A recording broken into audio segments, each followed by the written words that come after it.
같이 일어나셔서 임내송 하시면서 하나님 앞에 나아가도록 하겠습니다.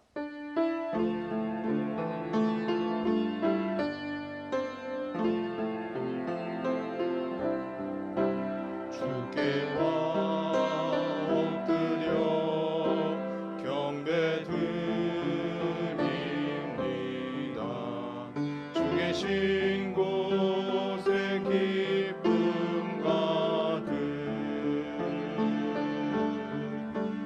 무엇과도 누구와도 바꿀 수 없네.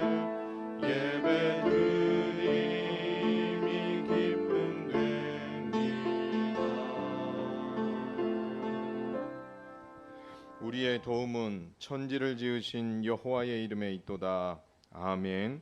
하나님께서 자기 백성들에게 복을 선포하심으로 문안 인사를 하십니다. 복을 받겠습니다. 여호와는 내게 복을 주시고 너를 지키시기를 원하며 여호와는 그의 얼굴을 내게로 비추사 은혜 베푸시기를 원하며 여호와는 그 얼굴을 내게로 향하여 드사 평강 주시기를 원하노라. 아멘. 다 같이 사도신경으로 신앙 고백 드리겠습니다.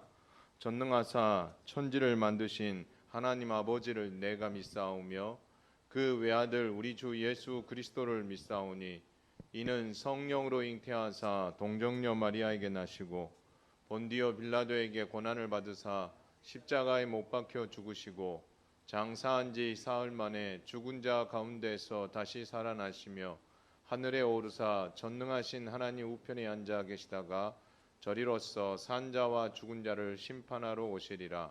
성령을 믿사오며 거룩한 공회와 성도가 서로 교통하는 것과 죄를 사하여 주시는 것과 몸이 다시 사는 것과 영원히 사는 것을 믿사옵나이다. 아멘. 다 같이 자리에 앉으셔서 찬송가 3장 하나님 앞에 올려드리겠습니다.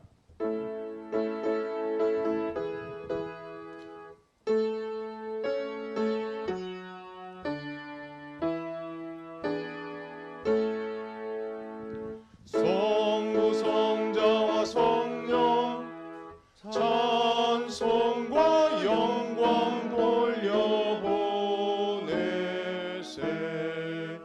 태초로 지금까지 또 영원 무궁토록 성삼위께 영광 영광. 아멘. 하나님의 백성들이 하나님 앞에 나오게 되면 죄가 드러나게 되어 있습니다. 우리가 십계명을 낭독함으로 우리 자신을 먼저 살피도록 하겠습니다.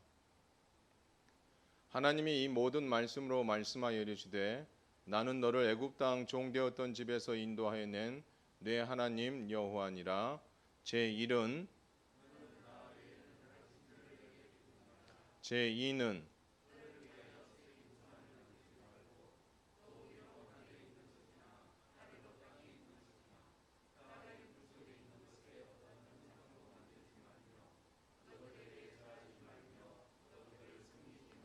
제3은 제4는 제5는 제6은 제7은 제8은 제9는 제10은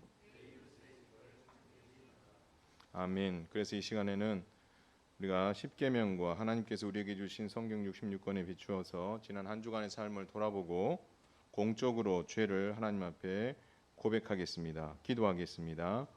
자비로우신 아버지 하나님, 하나님의 은혜 가운데 지난 한 주간도 코로나19와 같은 어려운 형편 속에서 그리고 각자가 가지고 있는 개인과 가정이 가지고 있는 위기 속에서도 하나님의 보호하심과 인도하심 속에 여기까지 왔습니다. 그럼에도 불구하고 은혜 중에 우리가 하나님 앞에 범죄한 것도 있다면 이 시간 하나님 앞에 나아가기 전에 우리의 죄를 용서하여 주옵소서. 우리의 죄가가 정말 너무나 어둡습니다. 더럽습니다. 곱습니다. 그러나 하나님 눈과 같이 희비해진 은혜를 우리에게 허락하여 주시옵소서. 우리의 죄성들을 하나님이 토해내기를 원합니다. 주께서 우리에게 주신 명령을 아버지 온전히 지키지 못함으로 인하여 하라고 하신 명령에 불순종하고 하지 말라고 하신 명령에 순종하지 않으므로 하나님의 백성다운 삶을 살지 못했던 순간순간들을 이 시간 회개합니다. 하나님이여 우리를 불쌍히 여겨 주시옵소서. 하나님을 사랑하기보다 물질과 내 욕망을 더 사랑했던 것을 내려놓습니다. 하나님이여 정말 하나님의 일들을 생각하기보다 나의 부를 생각하는 일에 더 많은 것을 드렸다면 하나님의 그것까지도 하나님 용서하여 주십시오. 그리고 이 시간에 우리가 깨닫지 못한 것까지도 함께 하셔서 온전한 회개를 하여 나아가게 하옵소서. 이제 하나님께서 하나님 말씀으로 우리 사죄 은총을 베푸십니다. 내가 그들의 불의를 긍휼히 여기고 그들의 죄를 다시 기억하지 아니하리라. 아멘. 우리의 죄를 용서해 주신 하나님 앞에 감사하며 찬송가 270장 하나님 앞에 올려드리겠습니다.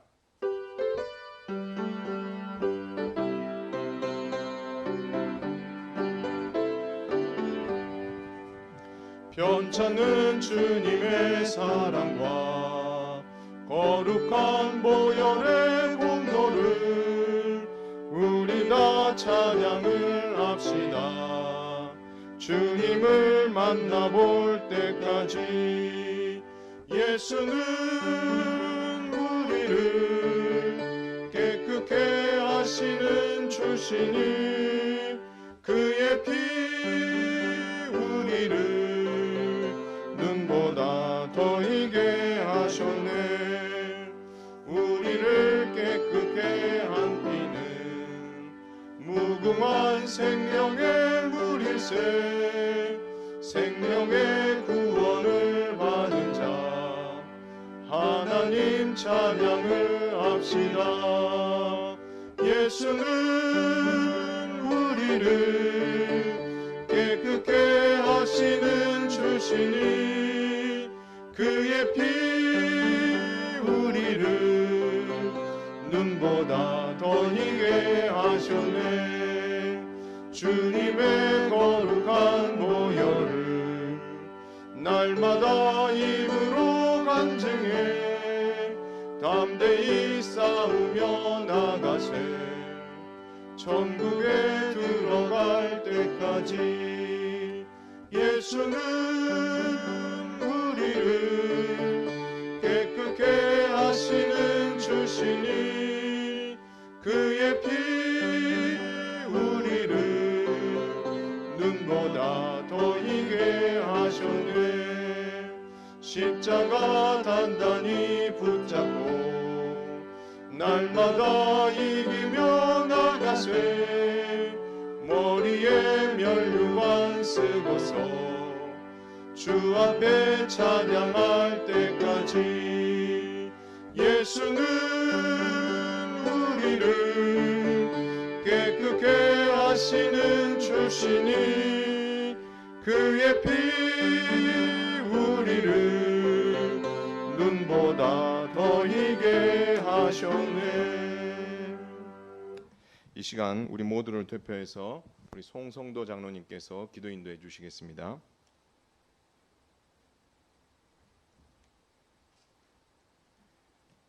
사랑과 은혜가 풍성하시며 언약에 신실하신 하나님 아버지, 예수 그리스도를 믿음으로 새 언약 백성 삼아 주시고 하나님의 보호하심 가운데에 우리와 함께 하시고 인도해 주심에 감사드립니다.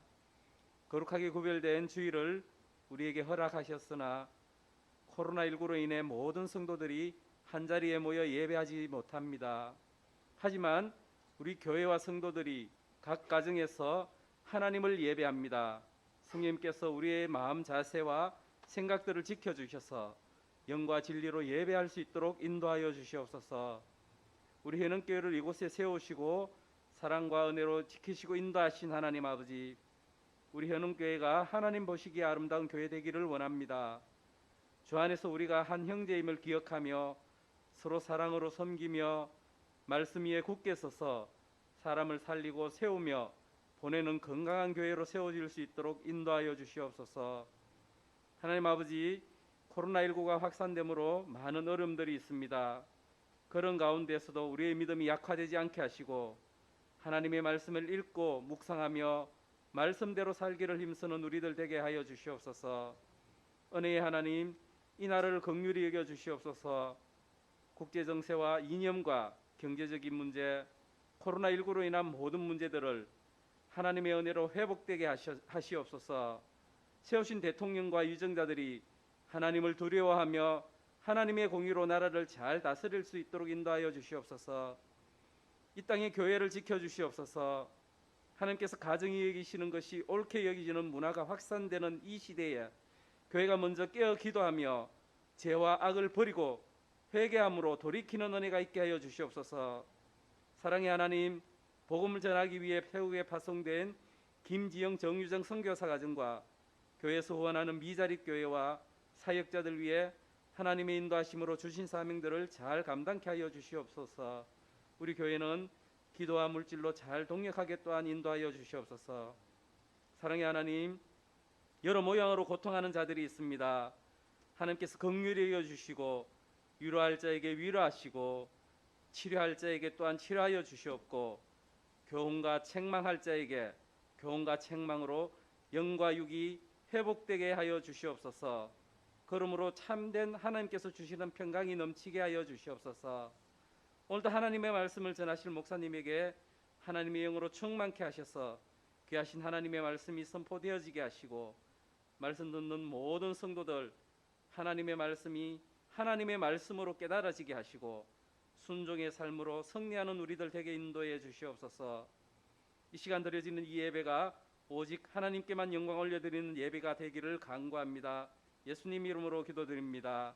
아멘.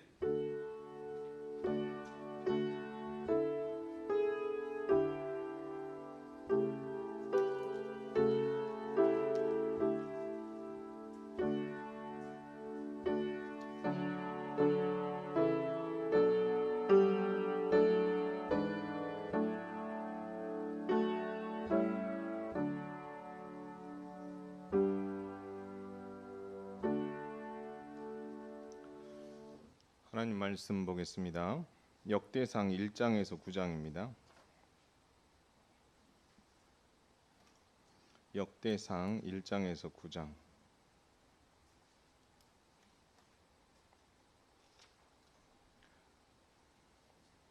구약성경 609쪽입니다. 몇 군데 나눠서 읽겠습니다. 역대상 1장 1절에서 4절.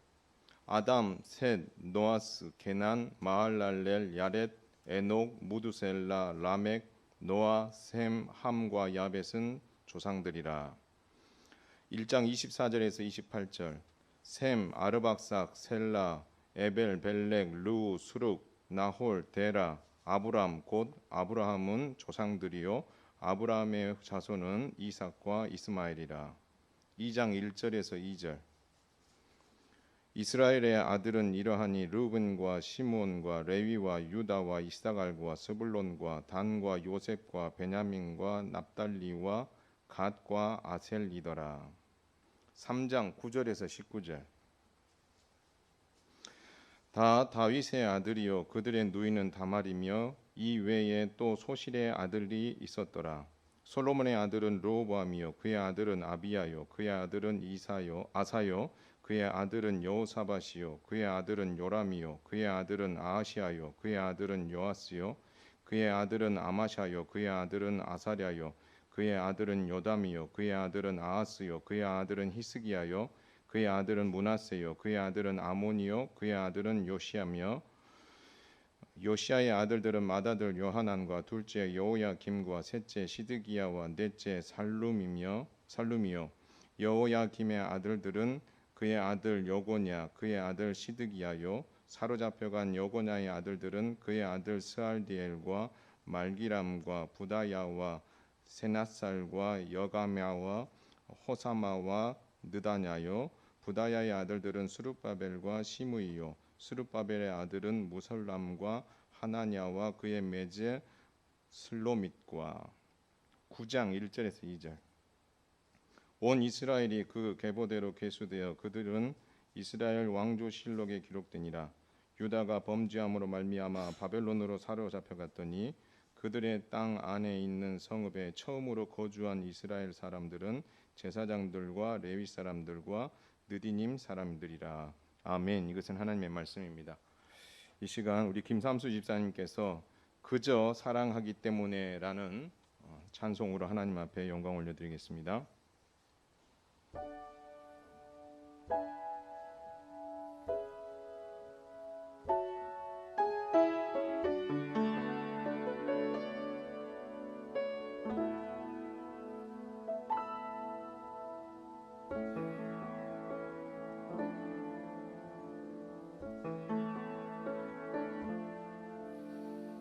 왜 십자가를 지셨나 하늘 귀한 영광 버리고 왜 십자가를 지셨나 하나님의 아들임을 버리고 왜 물과 피 쏟으셨나 아무 죄 없으신 어린 양 왜 물과 피를 쏟았나 초록 멸시하는 나를 위해 그저 사랑하기 때문에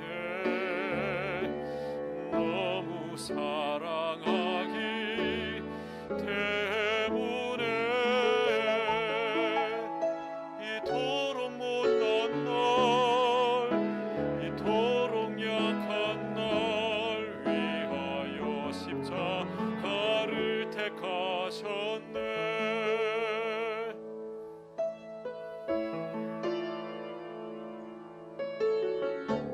수도 없이 주를 부인했는데 아버지의 곁을 떠나 방황했었는데 주를 향해 돌 던질 때 나도 함께 있었는데 사랑받을 것 하나 없는데 왜 날 위해 그저 사랑하기 때문에 너무 사랑하기 때문에 이토록 못난 날 이토록 약한 날 위하여 십자가를 택하셨네. 이토록 못난 날 이토록 약한 날 위하여 십자가를 택하셨네.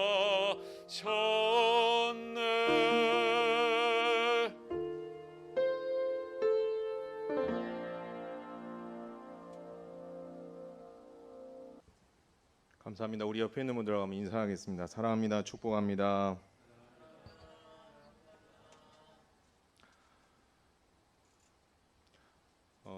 코로나19로 인하여서 여러분을 직접 대면하지 못한 지가 참 오래됐는데 여러분의 가정 위에 하나님의 은혜가 풍성하기를 주님의 이름으로 축원을 드립니다. 성경 속의 족보 이야기를 우리가 읽다 보면 많은 인내를 요합니다. 특히 오늘 역대상 1장에서 9절의 긴 족보 이야기는 발음하기도 힘든 이름으로 가득 차 있습니다. 그래서 읽다 보면 처음에는 불평이 나오고 그러다가 보면은 왜 족보를 이렇게 자세하게 기록해 왔을까라는 생각을 하게 됩니다. 그 대답은 오늘 설교의 제목에 있습니다. 어떤 단어입니까? 선물이라는 것입니다. 족보가 하나님께서 주신 선물이다라는 겁니다.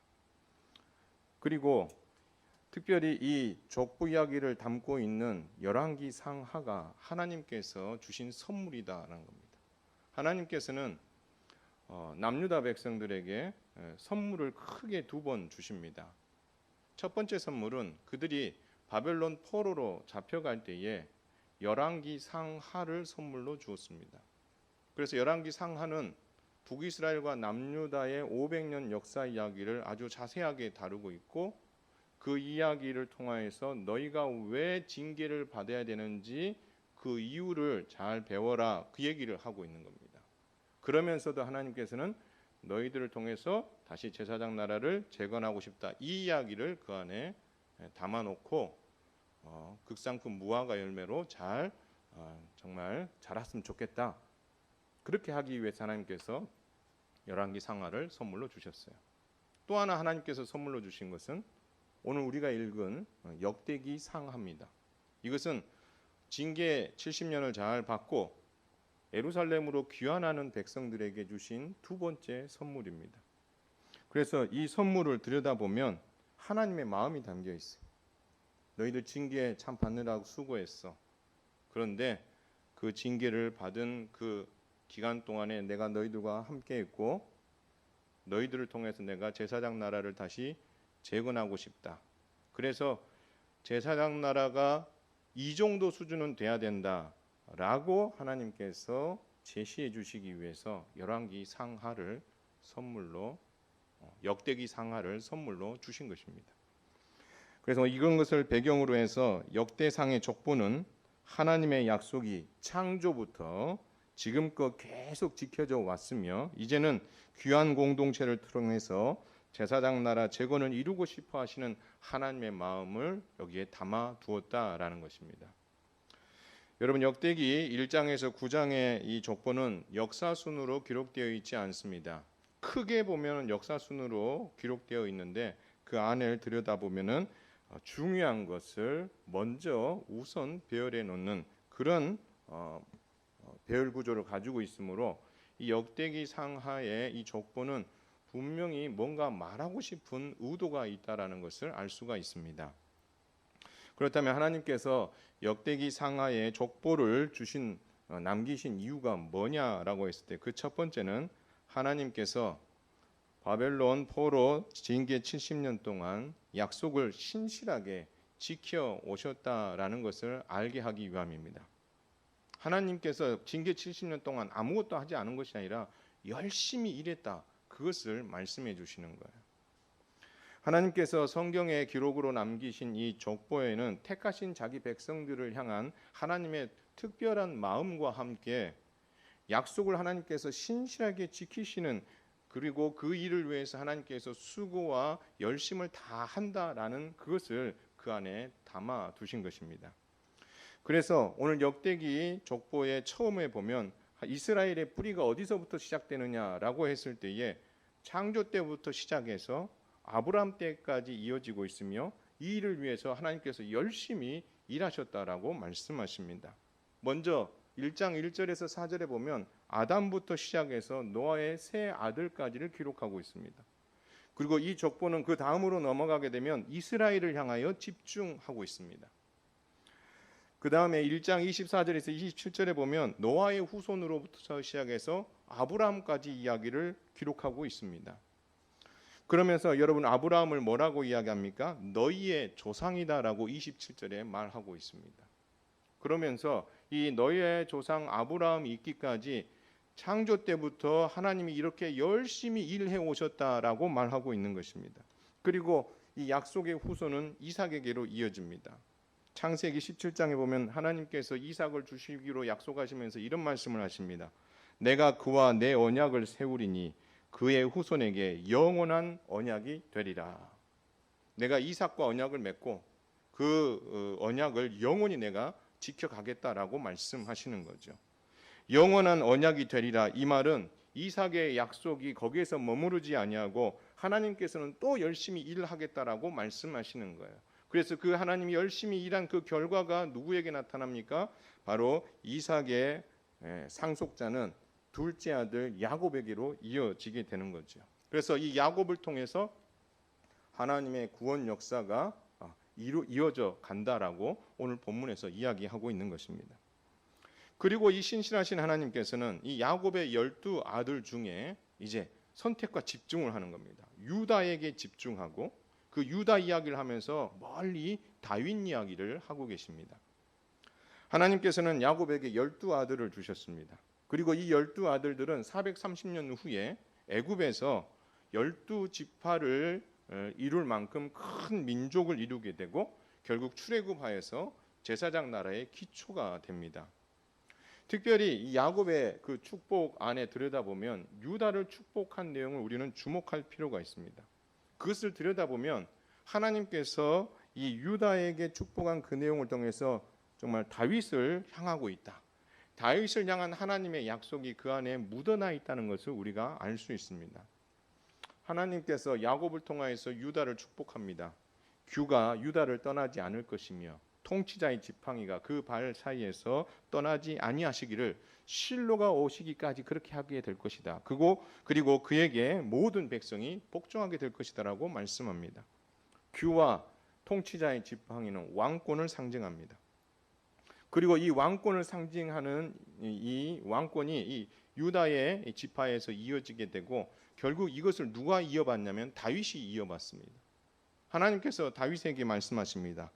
내 집과 내 나라가 내 앞에서 영원히 보존되고 내 왕위가 영원히 견고하리라. 하나님께서는 다윗에게 이 언약을 주셨습니다. 그러므로 역대기의 족보는 아브라함 이후에 누구에게 집중하냐면 이 유다 지파와 그리고 다윗에게 집중되고 있습니다. 그래서 역대기의 어떤 그 족보는 이 유다와 그리고 다윗의 포커스가 맞춰져 있다라고 볼 수 있습니다. 그래서 유다의 족보를 아주 자세하게 기록해 놓고 있는 것을 우리는 볼 수 있습니다. 그리고 나서 하나님께서 다윗과 맺은 언약의 기초에서 다윗의 족보에 하나님께서 복을 주십니다. 그래서 예루살렘이 왕성할 때부터 시작해서 멸망 이후까지 다윗의 후손이 어떻게 이어질지를 자세히 기록해 두었어요. 그래서 우리가 아까 읽었던 역대상 3장에 보면 다윗의 아들들과 그 딸들에 대한 기록이 쫙 자세하게 기록되어 있으며 그 이후에 바로 보면 그의 아들인 솔로몬부터 그리고 남유다의 마지막 왕인 시드기야 왕까지의 족보가 쫙 기록이 되어 있습니다. 그것만이 아닙니다. 바벨론 2차 포로로 여호야긴 왕이 잡혀가게 됩니다. 그리고 그 여호야긴 왕 이후에 그의 자손들이 누가 태어날지를 아주 자세하게 또 기록을 해두고 있습니다.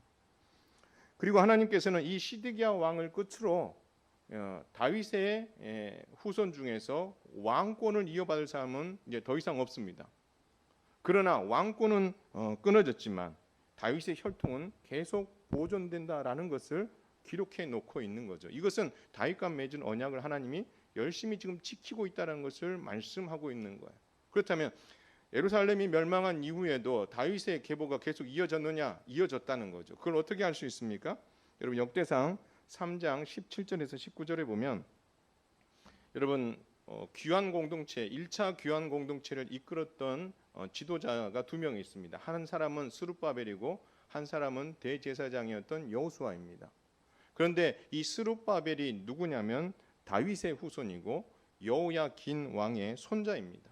그러므로 다윗의 후손이 끊어지지 않고 계속해서 왕은 되지 않았지만 그 후손이 계속해서 이어지고 있음을 보여주고 있는 거죠.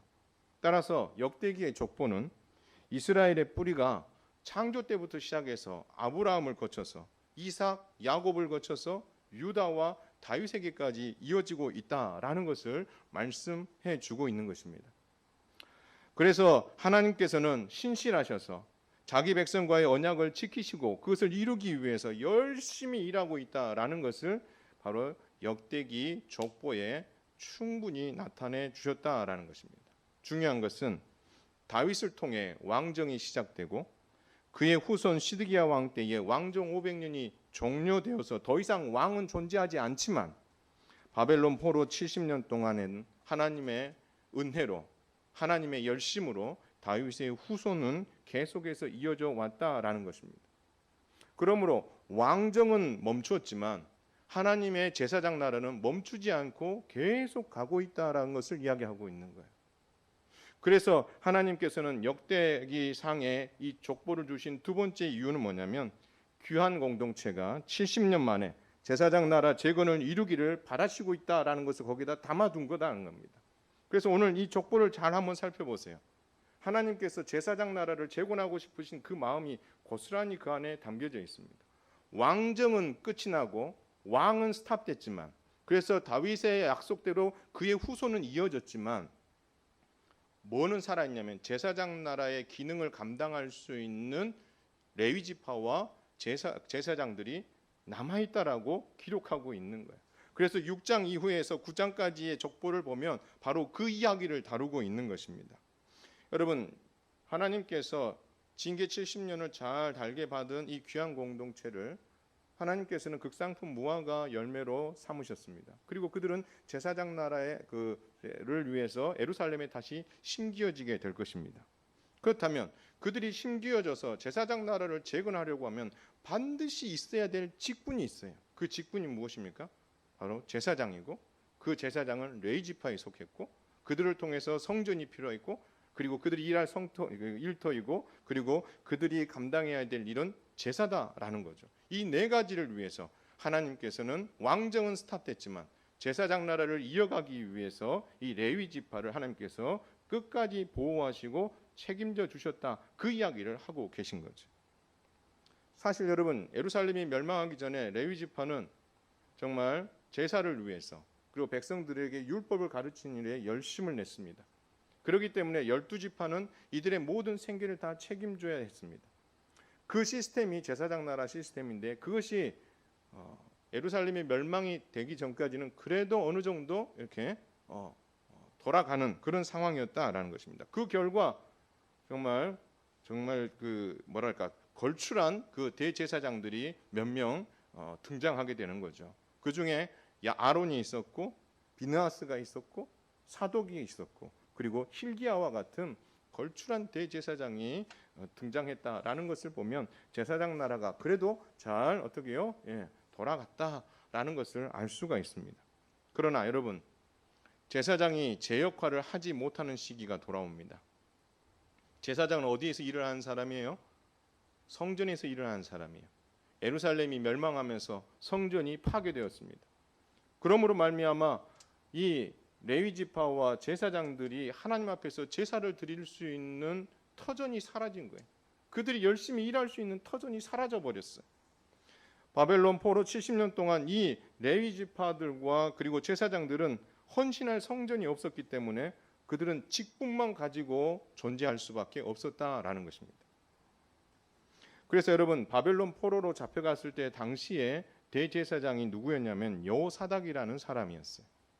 그런데 1차 귀환 때 돌아올 때의 지도자 중에 한 명이었던 대제사장이 여호수아입니다. 여러분, 이 여호수아가 누구냐면 바로 이 잡혀갈 때의 대제사장이었던 여호사닥의 아들입니다. 그러므로 후손들이 왕이라는 다윗 왕의 그 후손들은 왕이라는 직분을 완전히 어떻게 상실하고 후손들만 남았지만, 대제사장은 어떻게 됩니까? 대제사장은 포로로 잡혀갔지만, 그리고 그들이 감당해야 될 성전, 일을 해야 될 성전은 없어졌지만 그들의 직분은 어떻게 해요? 살아있는 거죠. 그렇기 때문에 여호수아가 돌아올 때에 지도자가 아니라 대제사장이라는 직분을 가지고 돌아왔다라는 겁니다. 그러므로 하나님께서 말씀하시고자 하신 것은 다른 게 아니죠. 내가 이 족보를 너희에게 주는 가장 큰 이유는 너희가 바벨론 포로에서 제사장 나라를 돌아온 이후에 제사장 나라를 재건해야 된다, 이것이 내 마음이다. 내가 그것을 위해서 이 70년 동안 너희는 징계를 받았지만 내가 그 70년 동안 이 제사장 나라를 이끌 이 레위 지파와 이 제사장들을 보호하기 위해서 내가 열심히 일을 했다, 그 이야기가 6장에서 9장 이야기다라는 것입니다. 그래서 여러분, 오늘 본문에 보면 그 대제사장 여호수아와 그리고 레위 지파에 속한 그 하나님께서 어떻게 그들을 보호하셨는지 그 명단이 그대로 다 이렇게 기록이 되어 있는 겁니다. 그리고 그들이 이 레위 지파에 속한 사람들 중에 이 일을 위해서 하나님께서 특별히 보호하신 족속이 어느 족속이 있습니까? 게르손 족속, 그리고 그앗 족속, 그리고 무라리 족속을 하나님께서 특별히 보호해 주셨다라는 것입니다. 여러분, 예루살렘의 성전이 세워지기 전에 이 무라리 그리고 게르손 그리고 그앗 족속의 직책에 변화가 생깁니다. 다윗이 모세가 처음에 성막을 만들었을 때에는 이 고앗 자손, 게르손 자손, 무라리 자손은 할 일이 있었어요. 무슨 일이었죠? 성막을 옮길 때에 그들이 그 일을 하는 거예요. 그런데 다윗이 예루살렘 성에 언약궤를 딱 가지고 들어온 이후에 이 세 부류의 족속들은 어떻게 해요? 자신들이 해야 될 일이 사라진 거예요. 왜요? 성전이 세워지면서 이동할 이유가 없어졌기 때문에 그렇습니다. 그래서 다윗이 제도를 정비합니다. 성전의 제도를 정비하면서 이 게르손, 고핫, 무라리 족속을 뭐로 대체를 하냐면 찬양대로 대체를 합니다. 그래서 찬양을 감당하는 새 직무를 그들에게 맡긴 거예요. 여러분, 새 직무를 맡겨서 다윗 이후에 성전이 솔로몬 때에 지어지고 계속해서 그들이 그 직무를 감당했어요. 근데 그들이 그 직무를 감당하지 못할 때가 온 거예요. 언제 온 겁니까? 예루살렘 성전이 파괴되고 그들이 제사를 드릴 때에 하나님을 찬송할 수 있는 그 터전이 다 상실돼 버린 거예요. 그리고 그들은 어디로 잡혀갔어요? 바벨론으로 잡혀갔어요. 그리고 나서 70년의 시간을 보냈습니다. 그런데 하나님께서 오늘 족보에다가 바로 이 고핫, 게르손, 무라리의 이 족속들의 이름을 어떻게 해요? 잘 정리해 가지고 기록으로 남겨놨다라는 것입니다. 이 말은 무엇입니까?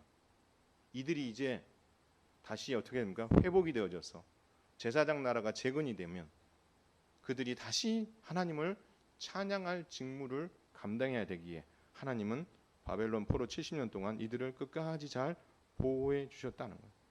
하나님은 아무것도 안 하신 것이 아니라 제사장 나라를 세우기 위해서 대제사장과 레위 지파와 그들에게 속한 족속들을 이처럼 어떻게 해요? 보호하시고 끝까지 어떻게 해요?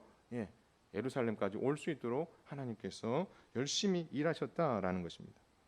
그래서 하나님께서 예루살렘 멸망과 함께 그들이 일할 터전은 잃어버렸지만 그 직분은 그들에게 맡겨주셔서 이 70년 동안 잘 준비되어 결국 제사장 나라 재건에 정말 큰 역할을 하도록 하나님 만드셨다라는 것입니다. 그렇기 때문에 하나님께서는 극상품 무화과 열매의 이 목록에다가 바로 이 게르손 족속 그리고 고핫 족속 그리고 무라리 족속의 이름을 낱낱이 잘 기록해 두신 겁니다. 거기에다가 제사장들과 레위인들과 문지기들과 성전 기구를 맡은 자들과 찬송하는 자들과 성전에서 봉사하는 느디님 사람들의 이름까지 빠짐없이 다 기록해 놓은 거죠. 결국 하나님께서 역대기 6장에서 9장에 제사장 자손들과 레위 지파인 고핫, 게르손, 무라리 자손을 바벨론 징계 70년 동안 하나님께서 보호하시고 남기셨다라는 것을 이 명단에 기록해 놓은 이유는 결국 이들을 통해서 제사장 나라를 재건하고 싶어 하시는 하나님의 마음이 이렇게 컸고 내가 이 일을 위해서 열심히 땀 흘리며 수고했다라는 것을 기록에 남겨주신 것입니다. 이처럼 하나님께서는 창조 때부터 준비하시고 아브라함과 이삭과 야곱에 이어 유다 지파와 다윗을 통해 제사장 나라를 꽃피우기 위해 열심히 일하셨다는 사실을 역대기 족보에 잘 기록해 남겨주셨다라는 것입니다. 또한 궁극적으로 바벨론 포로 징계 70년을 달게 받은 극상품 무화과 열매를 통해서 제사장 나라를 재건하고 싶으시는 하나님의 마음을 이 족보에 담아두셨다라는 것입니다. 왕은 없어도 다윗의 후손을 약속대로 이어가셨지만 예루살렘이 멸망한 이후 성전이 파괴되었고 70년 징계 동안 제사장 나라의 핵심이 되었던 이 제사와 그것을 집례할 제사장들과 레위 지파들을 하나님께서 보호하심으로 말미암아 그들을 극상품 무화과 나무 열매의 그 명단 안에 하나님께서 기록으로 남겨주셨습니다. 이를 통해서 하나님께서는 왕도 없고 성전도 없던 바벨론 포로 70년 동안 끊어지지 않도록 열심을 당해 수고의 땀을 흘리셨으며 그것을 통해서 제사장 나라를 다시 세우고 싶으신 하나님의 마음을 이 역대기서를 읽고 있는 귀한 공동체 백성들에게 내 마음이 70년 동안 이런 마음이었다라는 것을 그들에게 알게 해 주셨다라는 것입니다. 그렇기 때문에 우리는 역대기의 족보를 통해서, 그리고 역대기 족보뿐만 아니라 성경에 있는 여러 족보를 읽으면서 읽기 힘든 책이라고 우리가 가볍게 여기고 빨리 읽고 넘어가자라고 읽을 게 아니라 언약을 신실하게 지키시기 위해서 수고의 땀을 흘리셨던 하나님이 얼마나 열심히 수고하셨는지, 그 수고하실 때에 또 어떤 마음을 가지고 그 일들을 하셨는지 우리가 그 마음을 헤아리면서 읽는다면 정말 하나님의 이 수고의 땀방울에 감사와 그리고 영광을 돌리며 이 본문을 읽을 수 있게 될 것입니다. 사랑하는 성도 여러분, 예수님의 족보에는 하나님의 약속이 창조 이후부터 계속 지속되어 왔고 이제는 십자가를 통해 하나님 나라를 완성하시려는 하나님의 마음을 담아내셨다라는 것을 우리는 기억해야 할 것입니다. 신약 성경의 첫 시작인 마태복음 1장은 위대한 선언과 함께 예수님의 족보를 기록하고 있습니다. 그 위대한 선언이 무엇입니까? 아브라함과 다윗의 자손 예수 그리스도의 계보라. 여러분, 이 마태복음 1장 1절은 구약 성경을 한마디로 쫙 압축해 놓은 선언이에요. 아브라함과 다윗의 자손, 그리고 앞으로 예수 그리스도를 통해서 어떤 일이 일어나게 될 것이다. 신구약을 연결하는 아주 중요한 선언인 거죠. 구약의 하나님의 구원 역사가 바로 이 예수 그리스도를 통해서 완성될 것이다라고 말씀하고 있는 것입니다. 하나님께서는 자기 백성인 유대인들, 여러분 이 유대인들은 오늘 귀한 공동체와 맥을 같이 하는 사람들입니다. 여러분 그들이 바벨론으로 포로로 잡혀갈 때에 남유다 백성들이 유대인이 됩니다. 그리고 그 명맥을 이은 사람들이 예수님 당시 유대인들입니다. 여러분 오늘 마태복음 1장에서 이 족보를 쓰면서 이 마태가 이 편지를 쓰는 대상은 누굽니까? 유대인들을 향해서 썼어요. 그렇기 때문에 창조부터 바로 이야기하지 않고 유대인들이 그렇게 소중하게 여기는 아브라함과 다윗 이야기를 먼저 꺼낸 거죠. 2000년 전 아브라함과 언약을 맺으신 신실하신 하나님, 1000년 전에 다윗과 언약을 맺으신 그 신실하신 하나님이 열심히 땀 흘려 수고하셔서 이제 예수 그리스도를 통해서 자기 백성을 구원하는 일을 완수할 것이다. 그 이야기를 마태복음 1장 1절에 선언하고 계신 거죠. 그리고 그 계보를 정리하는 17절을 보면 아브라함부터 다윗까지 14대, 다윗부터 바벨론으로 사로잡혀갈 때까지 14대, 바벨론으로 사로잡혀간 이후 그리스도까지 14대다라고 정확하게 구분을 해놓고 있습니다. 14, 14, 14. 그 안에 빠져있는 숫자도 있습니다. 그러나 14라는 숫자로 쫙 맞춰서 하나님께서 어떻게 아브라함과 다윗을 통해 예수 그리스도까지 연결해 놓으시는지, 그 구원을 이루시기 위해서 하나님이 어떻게 열심히 일하셨는지 그 족보의 이름을 통해서 하나님은 그것을 알리고자 하셨던 것입니다. 그렇기 때문에 여러분 역대기의 족보를 보면서 마태복음 1장의 족보를 읽으면 우리가 아브라함과 다윗의 자손이라고 하기 때문에 아브라함부터 시작하지만 역대기서와 함께 읽으면 이 아브라함이 있기 전에 창세전에 하나님께서 아담부터 아브라함까지 어떻게 그 열심히 그 구원을 이루기 위해서 애를 썼는지를 함께 본다면 마태복음 1장에서 볼 수 없는 큰 그림을 역대기상 1장에서 봄으로 말미암아 정말 하나님이 신실하신 분이시구나, 그것을 우리는 헤아리면서 마태복음 1장을 또 읽을 수 있게 될 것입니다. 더 중요한 것은 아브라함을 선택하기 전부터 하나님께서 이렇게 열심을 내셨을 뿐만 아니라 여러분 바벨론 포로 징계 70년을 경험하고 돌아온 귀한 공동체들이 제사장 나라를 재건했습니다. 그런데 여러분 이 재건한 이 족속들이 하나님 앞에서 그것을 끝까지 밀고 잘 가야 되는데 그렇지 못합니다. 그래서 결국 하나님께서는 구약 성경의 맨 마지막 선지자인 말라기 선지자를 통해서 하나님의 크신 일을 선언하신 이후에 몇 년 동안 침묵하십니까? 400년 동안 침묵하십니다. 그리고 나서 침묵하시는 그 400년 동안 하나님께서 아무 일도 하지 않으신 것이 아니라 그 400년 동안 하나님께서 열심히 자기 백성들의 구원을 위해서 일하셨다. 그 이야기를 어디에서 딱 하고 있냐면 신약 성경의 첫 번째 장인 마태복음 1장에서 이 족보에서 내가 그 기간 동안 침묵했지만 예수 그리스도를 통한 구원을 위해서 내가 열심히 일했다라는 것을 선언하고 계신 거죠. 그래서 다윗의 왕위를 이은 왕직을 완수하기 위해서 우리의 메시아이신 주님이 이 땅에 오셨다라는 것을 바로 마태는 유대인 공동체를 향하여서 선언하고 있는 것입니다. 여러분 또 신약 성경에 보면 족보가 하나 더 나옵니다. 누가복음 3장에 보면 예수님의 족보가 또 하나 나오는데 마태복음의 족보와는 좀 다릅니다. 마태복음의 족보는 아브라함부터 예수님까지 위에서 아래로 내려오는 구조이지만 누가복음의 족보를 보면은 역으로 되어 있습니다. 예수님으로부터 시작해서 아담까지 거꾸로 올라가고 있습니다. 그리고 그 누가복음 3장의 족보를 들여다보면 다윗을 기점으로 분위기가 달라집니다.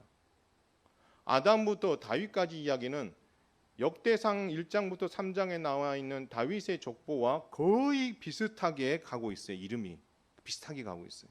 그런데 다윗 이후부터 예수님까지 그 사이에 나와 있는 사람들의 이름은 아주 생소한 이름을 다루고 있어요. 마태복음에서는 그리고 마태복음과 역대기상에서는 왕들의 이름을 기록하고 있는 반면에 누가복음에서는 우리가 처음 들어본 사람들의 이름이 예수님까지 쫙 나열되어 있습니다. 말하고 싶은 게 무엇입니까? 마태복음에서는 예수님께서 왕으로 오셔서 자기 백성들을 구원하실 분이라는 것을 이야기하시고 누가복음에서 하고 싶은 이야기는 무엇입니까? 예수님께서 이 땅에 사람으로 오셨다는 거예요. 하나님이신 그분이 사람의 족보를 따라서 오셔서 자기 백성들을 구원하시기 위해 인간이 되어 성육신 하셨다라는 것을 알리시고자 누가복음 3장을 기록한 거예요. 그러므로 마태복음 1장이나 누가복음 3장이나 여러분 들여다보면 하나님께서 자기 백성을 위해서 얼마나 열심히 일하셨는지를 우리는 충분히 헤아려 볼 수 있습니다. 특별히 여러분 누가가 이 누가복음을 쓸 때에 그것을 읽을 대상이 누구였냐면 데오빌로 가까이였습니다. 그는 이방인이었습니다.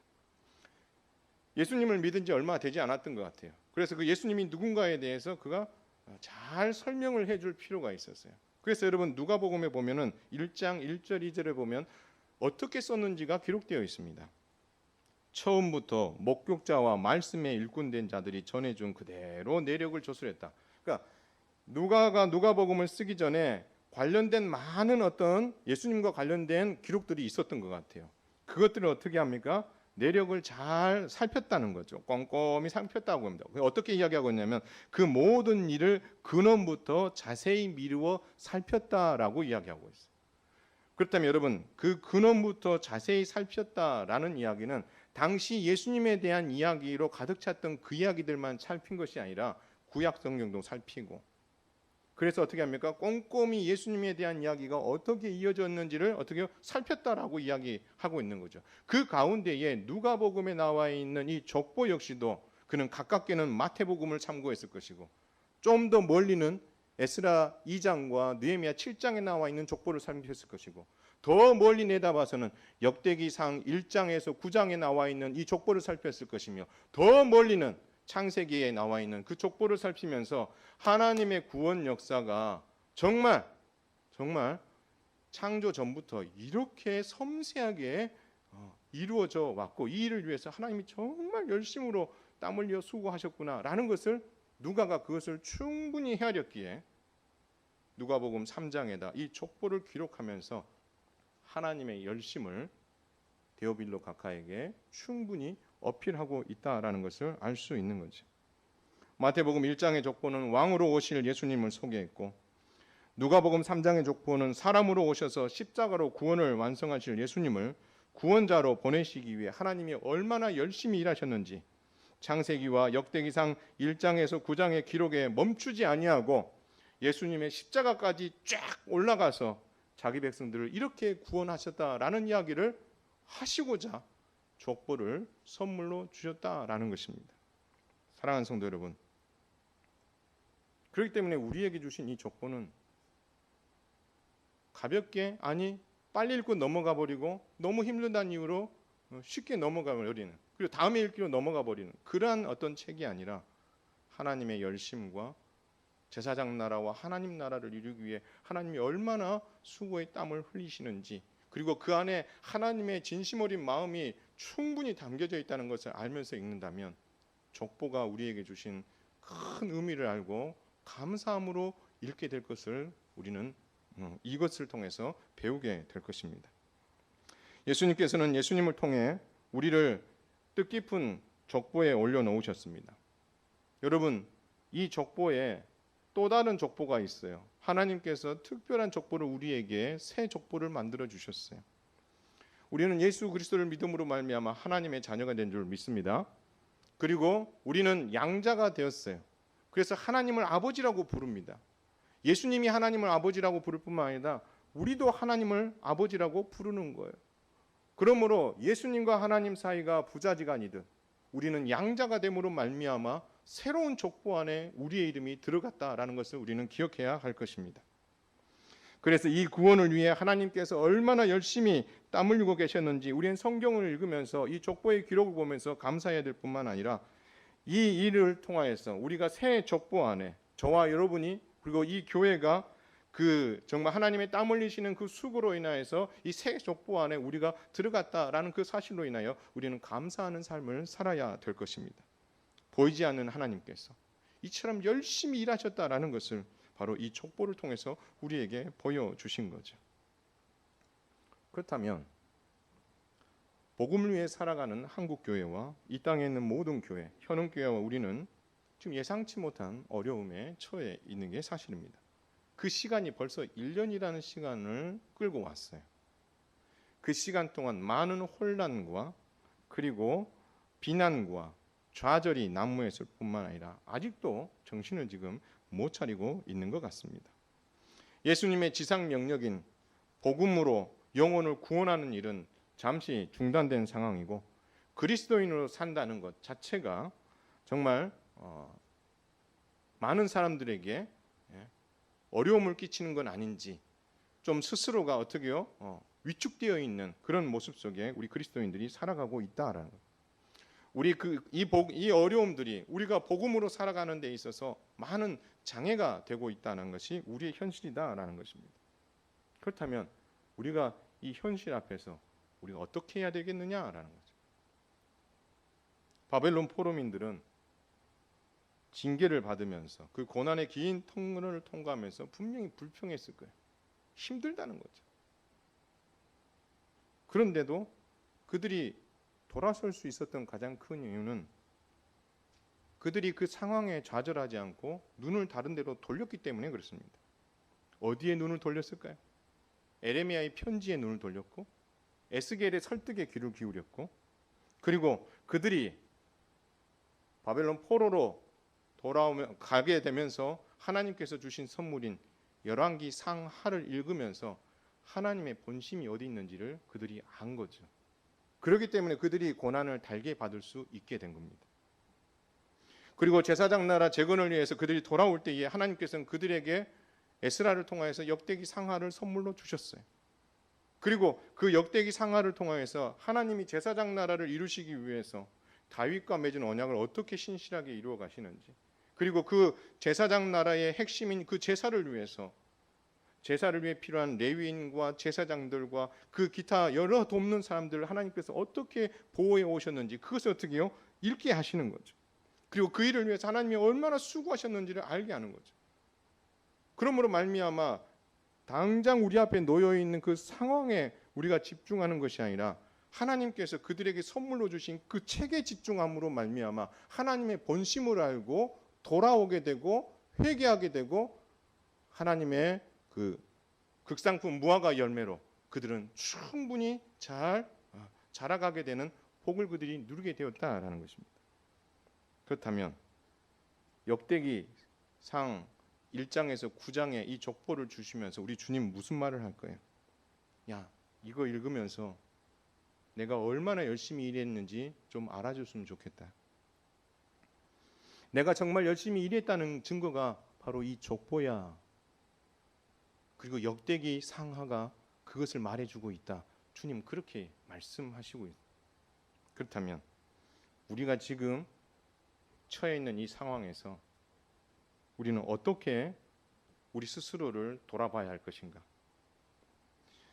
코로나19로 인하여서 여러 형태의 제재가 있고 정책의 혼선과 있고 그것으로 인해서 불만들이 제기가 되고 있고 그것이 우리 눈앞에 지금 다양한 모습으로 나타나고 있습니다. 그러할 때 우리 그리스도인들이 해야 될 일이 뭐냐라고 했을 때 답은 한 가지인 것 같습니다.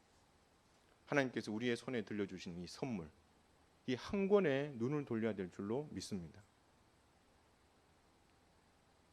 그래서 세상 사람들, 전문가들이 나와서 이렇다라고 이야기하면 그게 그런가 보다라고 생각하면서 거기에 설기도 하고 저 사람이 저런 말하면 저 사람이 저 말이 맞는 것 같네라고 생각하면서 거기에 마음을 싹 쏠리고 그래서 그 사람한테 다 마음 줘서 그게 다인 줄 알고 거기에 맹목적으로 빠져서 허우적거리는 그런 모습이 아니고 우리 그리스도인들은 성경 66권 하나님의 말씀을 읽으면서 시대시대의 이 어려움 속에서 하나님의 교회에게 하나님께서는 무엇을 선물로 주셨고 그것을 선물로 주신 이유가 무엇인지를 헤아린다면 정말 이 어려움 속에서 하나님께서 우리 교회에게 성경 66권을 주셨다는 사실, 여러분 그것은 정말 감사한 일이고 우리가 다른 데 눈을 돌리지 아니하고 성경 66권에 눈을 돌리면서 야 하나님이 창세 이후로 교회를 이렇게 보호하시기 위해서 수고하셨다면 앞으로도 이 땅에 남겨주신 교회를 향해서 얼마나 더 많은 수고를 하실 거며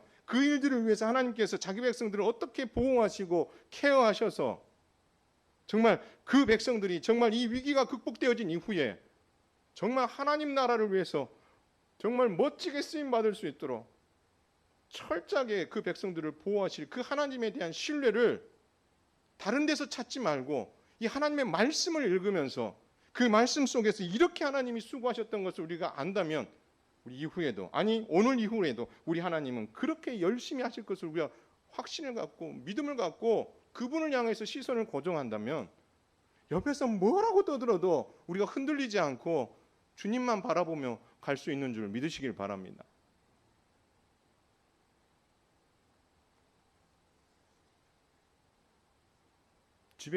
집에서 밖에 나갈 시간이 나갈 수 있는 기회가 많이 없잖아요. 식사하러 나가고 무슨 모임이라고 나가고 누구 만나러 나가고 이런 여러 모임들이 지금 없어요. 다 어디 지금 있어요? 집에 있어요. 깝깝해요. 깝깝하죠. 그럴 때 여러분 깝깝하다고 생각하지 마시고 야 하나님이 왜 이런 어려움을 이 시대에 나와 교회와 우리 가정에 주셨는가? 빨리 좀 지나갔으면 좋겠다 생각한다고 지나가는 게 아니잖아요. 하나님이 우리에게 이 위기를 주신 것은 분명히 우리에게 복 주시기 위함이라는 것을 오늘 역대기 족보에서도 나오고 있고 마태복음, 누가복음에 나오는 족보에도 나와 있고 성경 66권에 충분히 나와 있다는 거예요. 그래서 우리 시선을 지금 힘들고 어려운 그 형편에 시선을 고정해서 옆을 보지 못하는 그런 모습이 아니라 그것에서 시선을 좀 떼고요. 여러분이 이 성경 66권에 좀 마음을 한번 돌리고 정말 하나님께서 각 시대마다 택한 자기 백성들을 어떻게 보호하시고 왜 그런 어려움을 주시고 그 가운데서 왜 그것을 보호하시고 그렇게 해서 이 성경 한 권을 우리에게 주셨는지 그 이유를 성경을 읽으면서 이 시대를 조명해야 되는 거죠.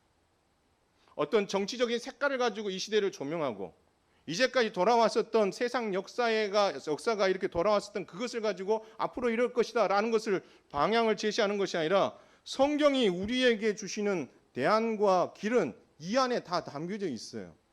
이것을 우리가 헤아리지 못하고 그 시대에 역사하셨던 그 하나님을 우리가 지금 바라보지 못하니까 우리의 입에서는 불만이 나오고 세상의 정치에 대해서 우리가 평가하고 있고 왜 교회에게 이렇게 하지 이런 말을 하기에 앞서서 하나님께서 이 시대를 향하여 무엇을 우리에게 말씀하시는지를 바로 성경 66권에서 찾으면서 그 무료한 시간을 하나님의 열심의 그 노력들을 보면서 감사하면서 이 성경을 읽으며 내가 그리스도인으로 이 시기에 어떻게 살아가야 될지 그리고 내가 뭘 준비해야 될지 그리고 이 고난의 시간이 지났을 때에 하나님께서 나를 통해서 무엇을 하실지에 대한 기대를 가지고 이 힘든 시기를 지나가는 자와 늘 세상의 것에 매여서 그런 관점으로 불평하고 이렇다 저렇다 평가하는 속에서 살아가는 자는 이 고난의 긴 터널을 다 같이 동일하게 딱 통하고 나서 그 이후에 하나님께서 누구를 쓰시겠냐라고 했을 때 여러분 같으면 누구를 쓰시겠냐라는 거예요.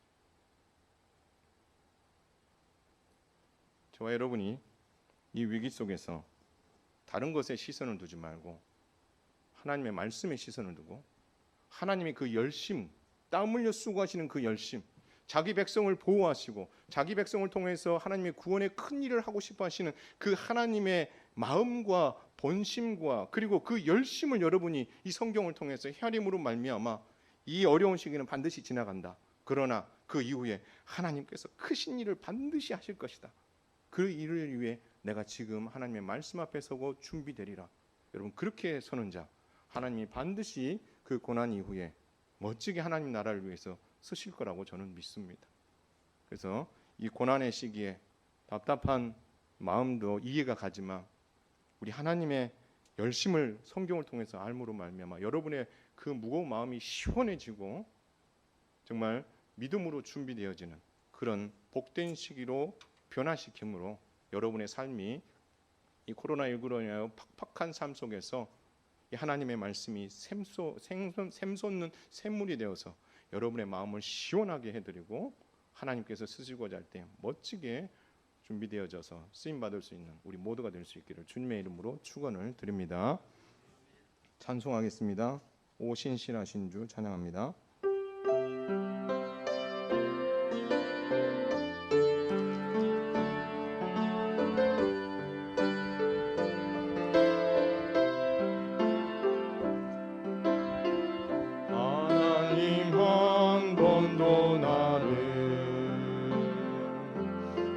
실망시킨 적 없으시고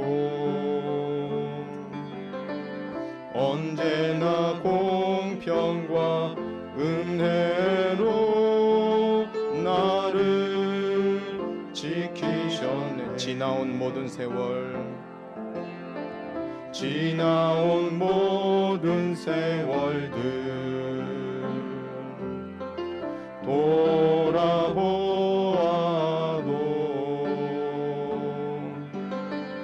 그 어느 것 하나 주의 손길 안 미친 것 전혀 없네. 오 신실하신 주, 오 신실하신 주, 내 너를 떠나지도 않으리라. 내 너를 버리지도 않으리라. 약속하셨던 주님, 그 약속을 지키사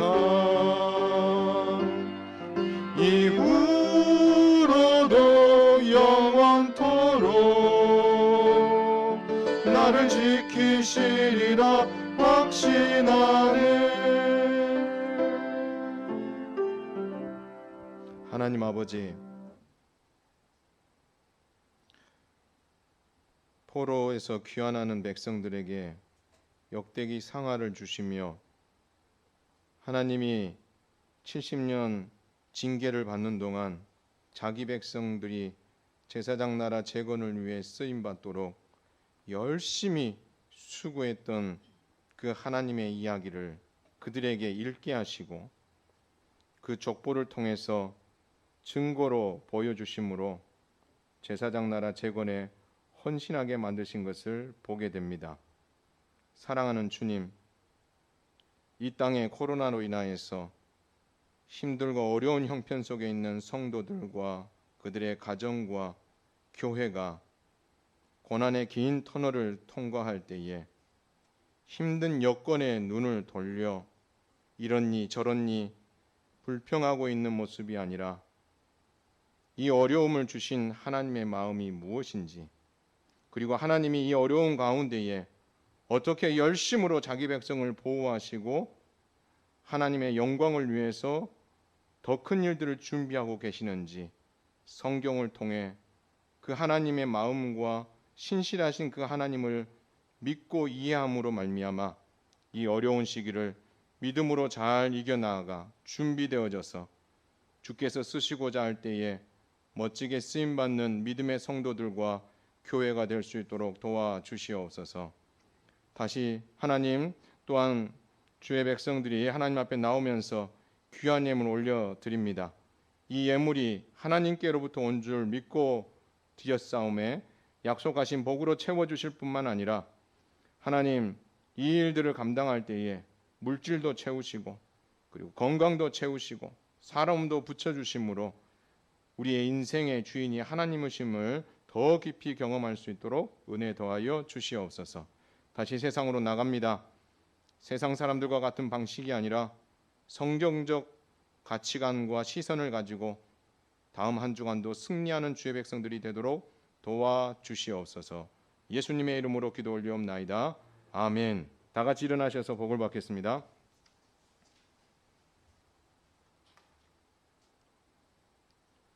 주 예수 그리스도의 은혜와 하나님의 사랑과 성령의 교통하심이 너희 무리와 함께 있을지어다. 아멘.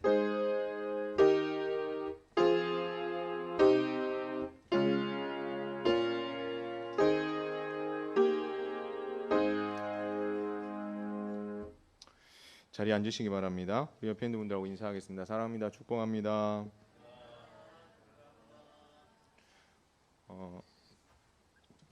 오늘 그 나라에서 정책이 발표됐습니다. 관련해서 당회가 결정한 이후에 다음 주 예배와 모임에 대한 것들 제가 미리 광고하도록 하겠습니다.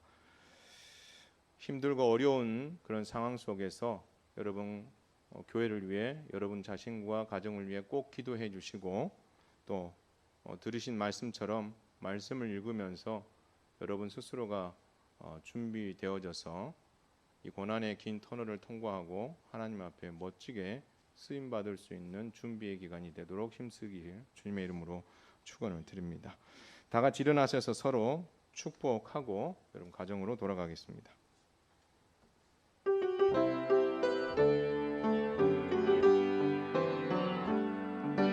주님 너를 항상 인도하시니 메마른 땅에서도 너를 만족시키니 주님 너를 항상 인도하시니 메마른 땅에서도 너를 만족시키니 너는 물된 동산 같겠고 마르지 않는 샘 같으니 너는 물된 동산 같겠고 마르지 않는 샘 같으니. 사랑합니다. 축복합니다.